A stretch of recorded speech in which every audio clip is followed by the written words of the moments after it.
हिंदुस्तान की आज़ादी के बाद कुछ फिरौनों ने हिंदुस्तान में जन्म लिया और ऐसे फिरौन जिन्हें दरिया नहीं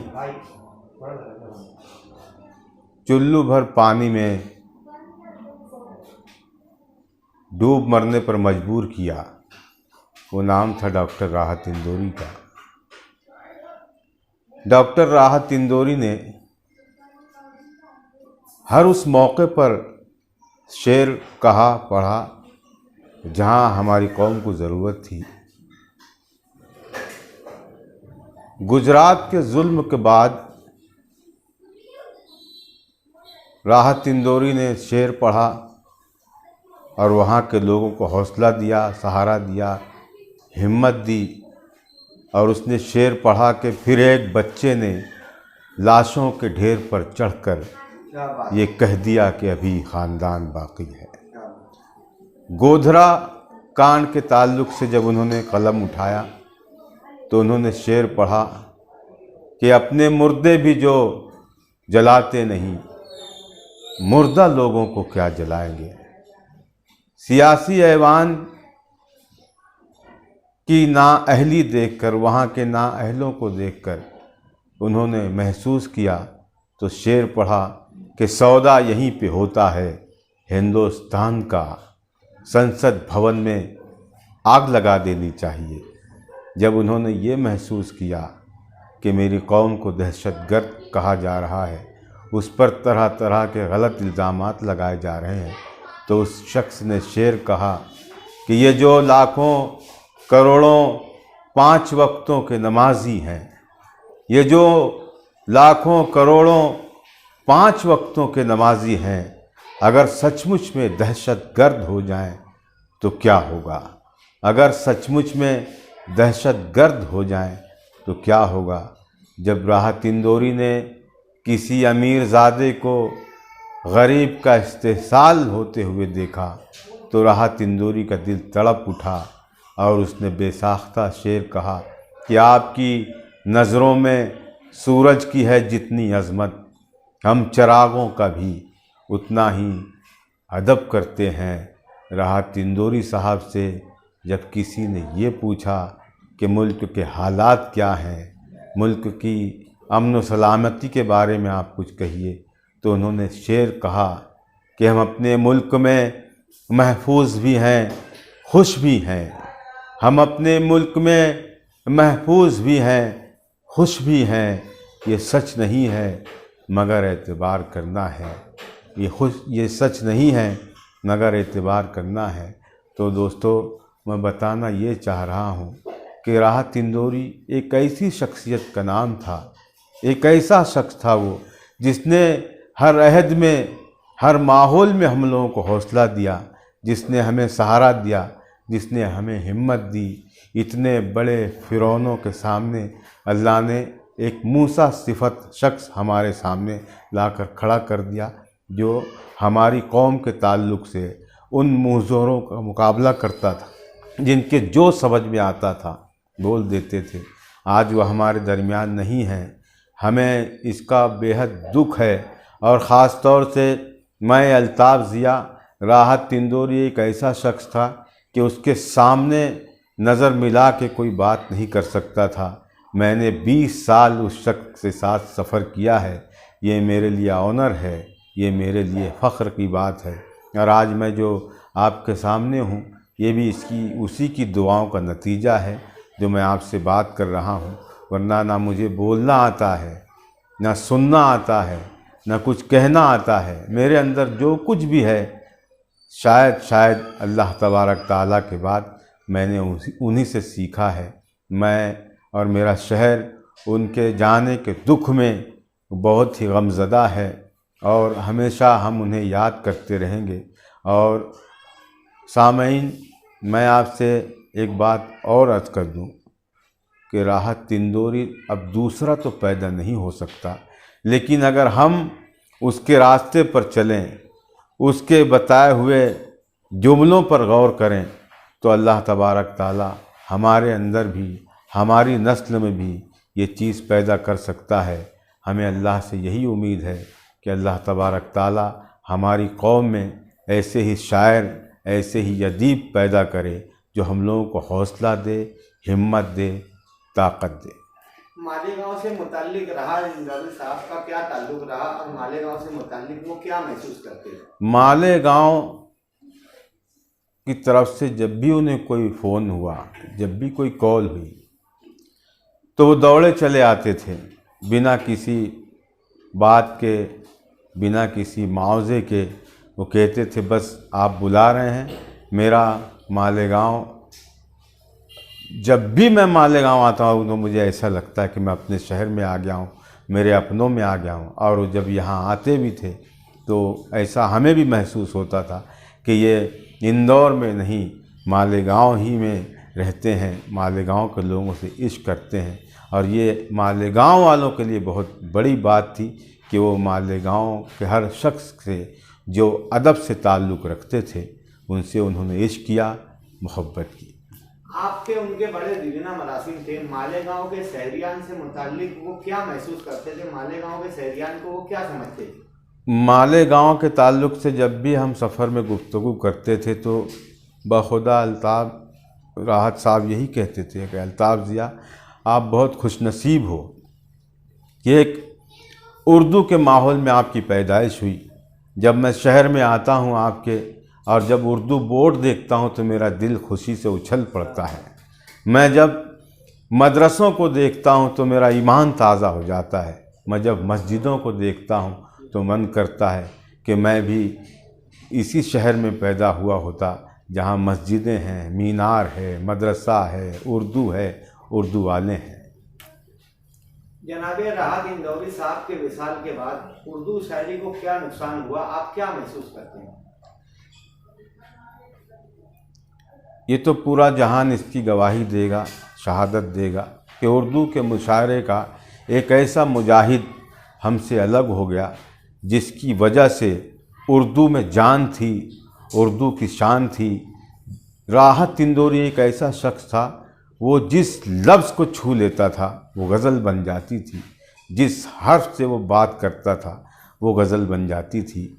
और यही उसका कमाल है कि पूरी दुनिया के दिलों में आज उनकी जगह है, पूरी दुनिया के दिल में आज वो राज कर रहे हैं, हुकूमत कर रहे हैं। और इंशाअल्लाहुल अज़ीज़ ये हमेशा हमेशा उनकी मोहब्बत हमारे दिल में कायम रहेगी, हम उन्हें कभी नहीं भुला सकते।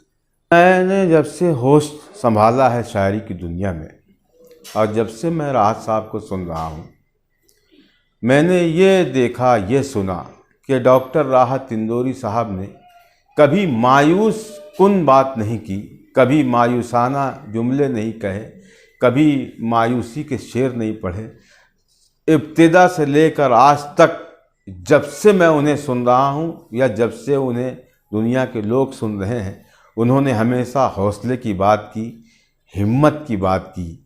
उनसे हौसला मिलता रहा, उनसे हिम्मत मिलती रही, और यही सबसे बड़ा कमाल था डॉक्टर राहत इंदौरी साहब का। नए शोरा से मुताल्लिक आप क्या चाहेंगे कि नए शोरा राहत इंदौरी से क्या तकलीफ पाएं और उनसे क्या सीखें? नए शोरा, देखिए हर शायर का एक अपना उसलूब होता है, एक अपनी शनाख्त होती है, एक अपना लहजा होता है। वो राहत इंदौरी बन जाए ऐसा तो नहीं हो सकता, लेकिन राहत इंदौरी को वो पढ़ें, राहत इंदौरी को वो सुने, राहत इंदौरी को इसलिए पढ़ें कि उसने अपनी किताब में क्या लिखा, राहत इंदौरी को इसलिए सुने कि वो किस तरह पढ़ रहा है, कहाँ पढ़ रहा है, कैसे पढ़ रहा है, कितना पढ़ रहा है, इसकी जो परफॉर्म है वो किस तरह से वो परफॉर्म कर रहा है। ये सब देख करके अगर हमने उससे कुछ सीख ली तो शायद हमारे अंदर भी कुछ उनसी कुछ अदाएँ हमारे अंदर भी आ सकती है। और ये जो कि ज़रूरी होगा कि हम कुछ ना कुछ राहत इंदौरी की तरह करने की कोशिश करें, ताकि हमेशा हमेशा हमारा भी नाम रह सके जिस तरह राहत इंदौरी का रहने वाला है। जैसा कि राहत इंदौरी साहब को और आपको बतौर शायर सारी दुनिया जानती है, लेकिन ऐज़ा ज़िंदगी में मतलब राहत इंदौरी साहब की जिंदगी के कुछ पहलू आप बताएंगे कि जिनसे क़ारीन भी मुस्तफीज हो सके, शायरी से हटकर बतौर इंसान राहत इंदौरी आपको कैसे लगे?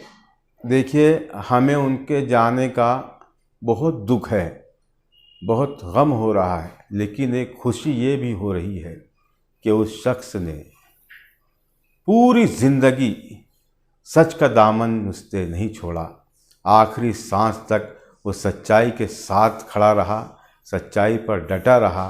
और अभी कुछ दिनों पहले उनसे मेरी बात हुई फ़ोन पर, तो उन्होंने मुझे एक शेर कहा, दुनिया की सबसे बड़ी सच्चाई मौत है, और मौत से जो इनकार करेगा, मैं समझता हूँ शायद उसके अंदर ईमान ही ना हो।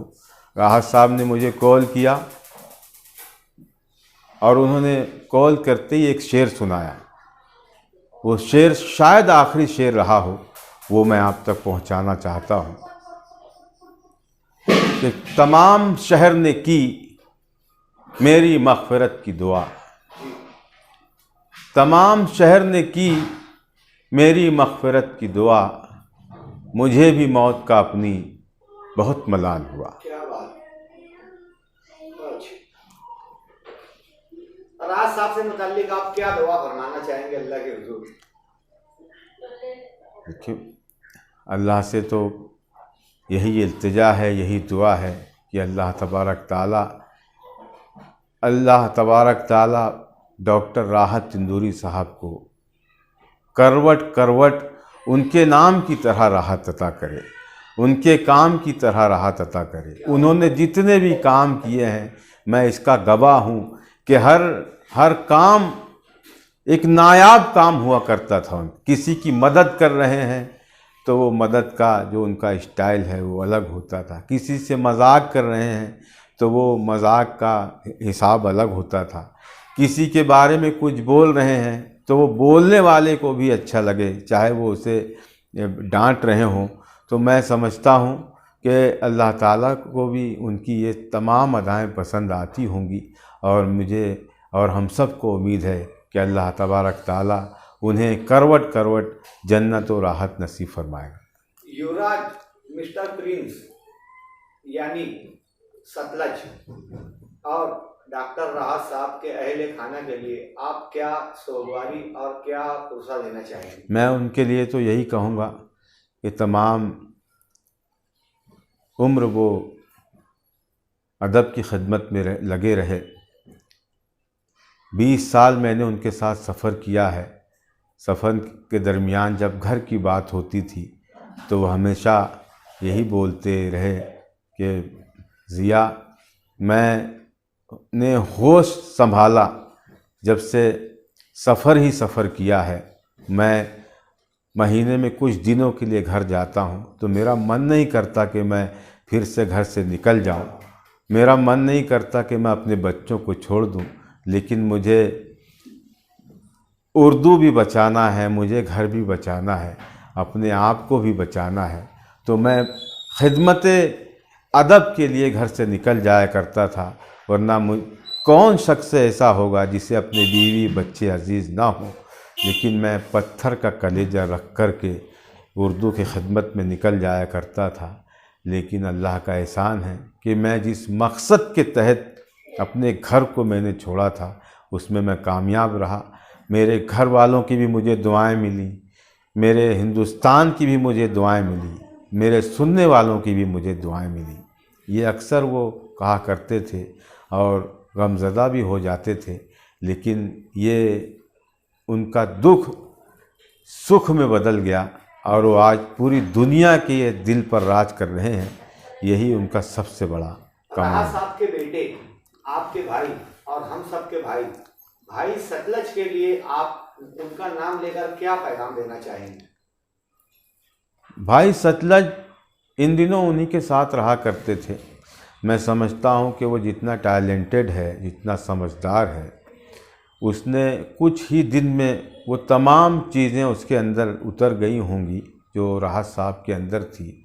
मैं अपने भाई सतलज से यही कहूँगा कि भाई, अगर आपने डॉक्टर राहत तिंदोरी साहब से कुछ सीखा हो, तो मेरी यही इल्तिजा है उस भाई से कि वो अपने बाप के नक्शे कदम पर चले और जो नाम, जो मकाम, जो काम राहत तिंदोरी ने किया है उसको और बढ़ाने की कोशिश करें, ताकि हमेशा राहत तिंदोरी का नाम भी चलता रहे और उसकी नस्ल का भी नाम चलता रहे। दोस्तों, ये चैनल जिस पर आप मुझे देख रहे हैं, सुन रहे हैं, ये महफूज भाई A to Z, इसे आप सब्सक्राइब कीजिए और महफूज भाई को हौसला दीजिए ताकि वो इसी तरह की न्यूज़ लगाते रहें और आपको आगाह करते रहें माहौल से, आपको आगाह करते रहें शहर से, आपको आगाह करते रहें अदब से।